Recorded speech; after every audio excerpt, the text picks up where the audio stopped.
chapitre 1, Petro wa pili sura ya kwanza verset 12. Mstari wa 12.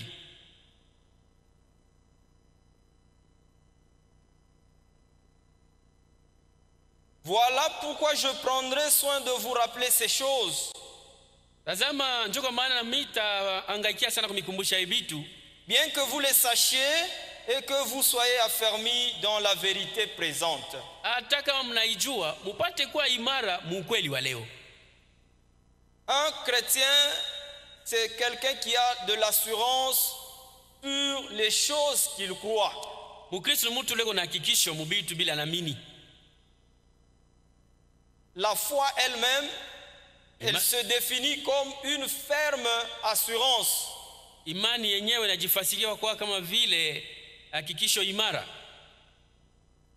Dans l'écriture que nous venons de lire de Amos chapitre 3, Andiko tunasoma ya Amosi sura ya 3. Dieu dit: je vous ai choisi d'entre toutes les familles de la terre. Mungu anasema nimechagua katikati ya mataifa majamaa yote hapa dunia. Et quand Dieu choisit son peuple, Wakati Mungu anachagua watu wake, il veut marcher avec son peuple. anataka kutembea na watu wake. Et pour que cette marche soit harmonieuse, Najui safari pate kwa ya mzuri, Dieu montre sa volonté à son peuple. Mungu anaonyesha watu wake mapenzi yake. Ce que le peuple doit faire, Ile watu wanapaswa kufanya ce qu'ils ne doivent pas faire. na kile hawawezi kufanya. C'est pourquoi il dit: deux hommes peuvent-ils marcher ensemble sans en être convenus? Bwana anasema watu wawili wanaweza kutembea pamoja bila kusikilizana. Et quand Dieu veut faire connaître sa volonté à son peuple, Wakati Mungu anataka kujulisha mapenzi yake kwa watu wake, il ne descend pas lui-même dans son état d'esprit, hawezi kushuka yeye mwenyewe muhali yake ya kiroho, mais Dieu a toujours utilisé les hommes. lakini kila siku Mungu anatumikisha watu. Alléluia. Et le tout premier peuple que Dieu a choisi sur cette terre, Na watu wa kwanza wale Mungu alichagua pa dunia c'était le peuple d'Israël. ni watu wa Israeli. Dieu a manifesté sa volonté au peuple. Mungu anaonyesha mapenzi yake kwa watu, Et quand Dieu manifeste sa volonté, na wakati Mungu anaonyesha mapenzi yake, cette volonté de Dieu exprimée, ile mapenzi ya Mungu yeye anaonyesha wazi, c'est ça que nous appelons la parole de Dieu. ndio ile tunaita neno la Mungu. Donc la parole de Dieu, Maana neno la Mungu c'est la volonté de Dieu exprimée. ni mapenzi ya Mungu yenye kuoneshwa wazi. Que le Seigneur vous bénisse. Bwana Mungu amibariki. Et Dieu a choisi Israël. Mungu alichagua Israeli, Il a voulu marcher avec Israël. alitaka kutembea naye, Et il a parlé, il a conduit Israël en utilisant un homme. akaongoza Israeli akitumia mtu. C'était Moïse. Ule mtu ni Musa. Dieu parlait à Moïse. Mungu alikuwa anasema na Musa, Et Moïse venait rapporter les paroles de Dieu au peuple. na Musa alikuwa analeta maneno ya Mungu anaambia watu. Mais à un certain niveau, Lakini kufikia hatua fulani, Israël a dit à Moïse: nous en avons assez avec toi. Israeli akamwambia Musa, tunachoka. Pourquoi Dieu ne peut que parler à toi Jani Mungu anaweza pa kusemaka na wewe, et non à nous? Mungu asitasema na sisi juu ya nini? Nous voulons aussi l'écouter de nos propres oreilles. Tunapenda kumasikio tumsikie Mungu yeye unasema. Alléluia. Les voix de Dieu ne sont pas nos voix. Manjia ya Mungu sio yetu. Quand Dieu choisit quelqu'un, Wakati Mungu anachagua mtu, nous devons nous plier au choix de Dieu. tunapaswa kukubali chaguo ya Mungu. Faut pas dire pourquoi il ne peut pas parler aussi à moi. Usiseme jua nini Mungu apende kusema na mimi. Non. Hapana. Et les enfants d'Israël ont souhaité eux-mêmes entendre les paroles de Dieu de leurs propres Na oreilles. wana wa Israeli walitaka kusikia maneno ya Mungu kupitia masikio yao wenyewe. Moïse est allé rapporter les paroles des enfants d'Israël à Dieu. Musa akaenda kusema ile watoto wa Israeli walimwambia Et Mungu. Dieu a dit: ça va, Mungu akasema sawa. ils veulent me voir, Wanataka kuniona, ils veulent m'écouter. wanataka kunisikia. D'accord. Hakuna shida. Va dire au peuple Kaambie watu qu'ils se sanctifient, wajitakase, qu'ils se préparent. wajitayarishe. Je fixe un lieu de rendez-vous Naweka fasi ya kukutania à la montagne. kumulima, Ils viennent là-bas, wakuje kule ils vont me voir. wataniona. Mais la seule condition, Lakini shurti moja, qu'ils se sanctifient. wajitakase. Que l'homme ne s'approche pas de sa femme. Mtu asikaribie mke Que wake la bête ne mange pas. na nyama asikule. Alors ce jour-là, Na ile siku vous viendrez tous ninyi wote mtakuja et vous me verrez. na mtaniona. Alléluia. Et le peuple d'Israël se préparait. Na watu wa Israeli walikajitayarisha. Même celui qui aimait beaucoup sa femme, Hata alikuwa anapenda sana mke je crois wake. qu'il était loin de sa femme. Ile siku Parce hakumkaribia. que tout le monde se préparait. Kila mtu alikuwa anatayarisha. Et le jour venu, Siku nyingine, le jour venu, siku ijayo, le jour du rendez-vous est arrivé. ile siku ikafika ya kukutana na Tout Mungu. Israël était mobilisé. Israeli wote walikuwa tayari. Je m'imagine que ce jour-là, c'était un jour spécial pour Kumbuka Israël. ile siku ilikuwa ya upekee kwa Israeli. Imaginez-vous, Israël allait à la montagne pour voir celui qui les a fait sortir d'Égypte. Na Israeli ndio kumlima kono aliwatosha mu Misri. Ils sont arrivés là-bas Wakafika kumlima, et Moïse a dit, Musa akasema, arrêtez-vous là. simameni pale. Ah, il y a la limite que j'ai déjà fixée. Mpaka ile nishakuweka. Dans un instant, Kwa muda kidogo, l'Éternel Dieu, wa milele Mungu, celui qui vous a fait sortir d'Égypte, ule mitosha mu Misri, il va descendre, atashuka, il va vous parler atasema et nanyi, vous serez satisfaits. nanyi Et mtafurahishwa. les enfants d'Israël se sont frottés les mains. Watu wa Israeli Ils ont wakafurahi. dit, aujourd'hui nous allons voir notre Dieu. Wakasema leo tutamwona Mungu wetu. Frère, Dieu est terrible. Ndugu, Mungu ni wa maajabu. Dieu, c'est un esprit éternel. Mungu ni roho ya milele. La Bible dit, il habite une lumière inaccessible. Biblia anasema iko nekala mundu hakuna namna kuiona. Et il a juré lui-même. Aliapa yeye mwenyewe. Il dit, aucun homme ne peut me voir et vivre. Akasema hakuna mtu anaweza kuniona na baki Mais mzima. ce jour-là, Lakini ile siku les enfants d'Israël ont défié Dieu. wana wa Israeli walimpinganisha Mungu. Alléluia. Même au ciel, Hata mbinguni les anges qui sont dans sa présence, malaika walikuwa mbele eux yake qui n'ont jamais péché, hawayatendaka dhambi, mais ils ne l'ont jamais vu. hawajamonaka Mungu.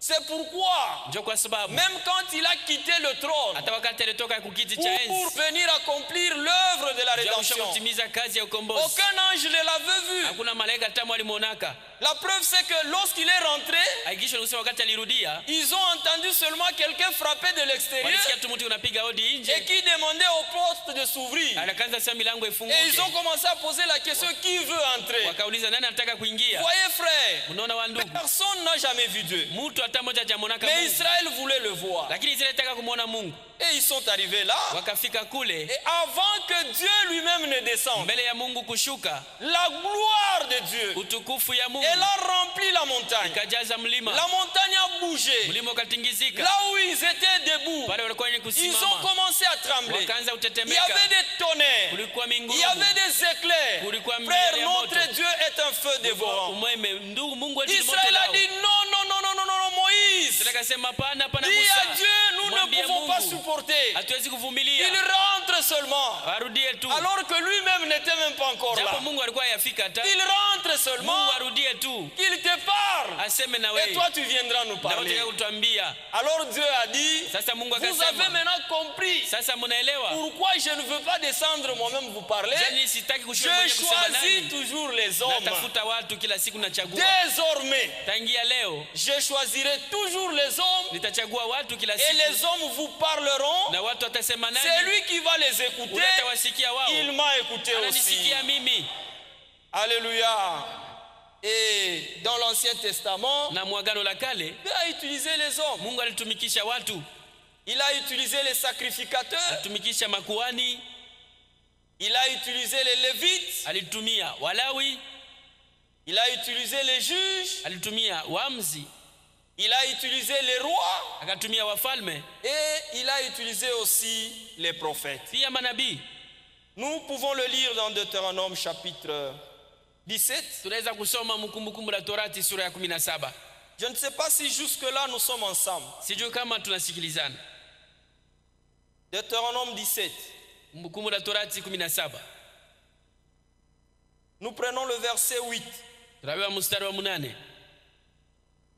Si une cause relative à un meurtre, Kama mambo moya ya mauaji, manake kama kunatokea mambo moja ya mtu aliua mtu mwingine, ni cause relative à un meurtre, ou à un différend, au ya kukokotana, magomvi, watu mbili abapatane, deux personnes qui ne se mettent pas d'accord sur un point, ou à une blessure, au banaumiza mtu, mtu anaumiza mwingine, ni blessure, Si une cause pareille te paraît trop difficile à juger, kama ile mambo ya vile inakuwa nguvu sana wewe kuikata, et fournit matière à contestation dans tes portes, na inaleta mabubishi kumilango yako, tu te lèveras utalamuka et tu monteras au lieu que l'Éternel ton Dieu choisira.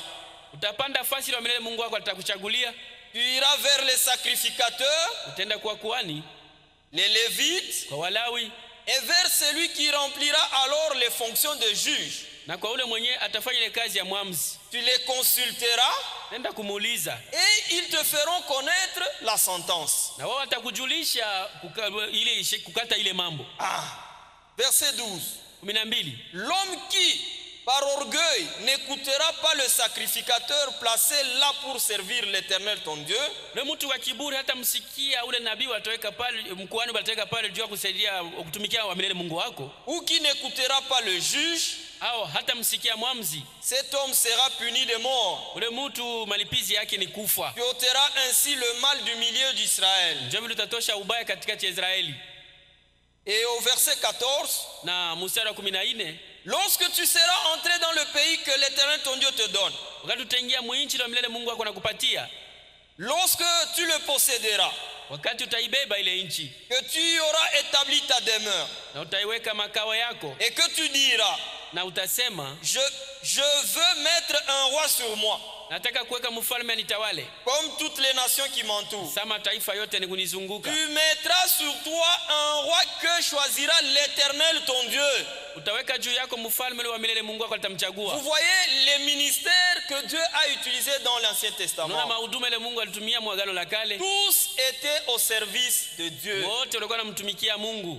Et dans le Nouveau Testament aussi, Na mwagano jipya pia Dieu a utilisé les hommes. Mungu alitumia watu, Il a utilisé les apôtres, alitumia wa mitume, il a utilisé les docteurs, akatumia walimu, il a utilisé les évangélistes, akatumia wainjilisti, il a utilisé les pasteurs akatumia mapastori, et il a utilisé aussi les prophètes. pia manabii.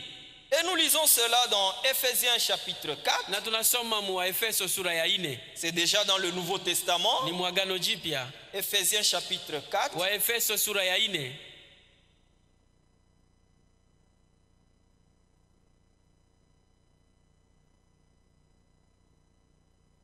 Verset 11.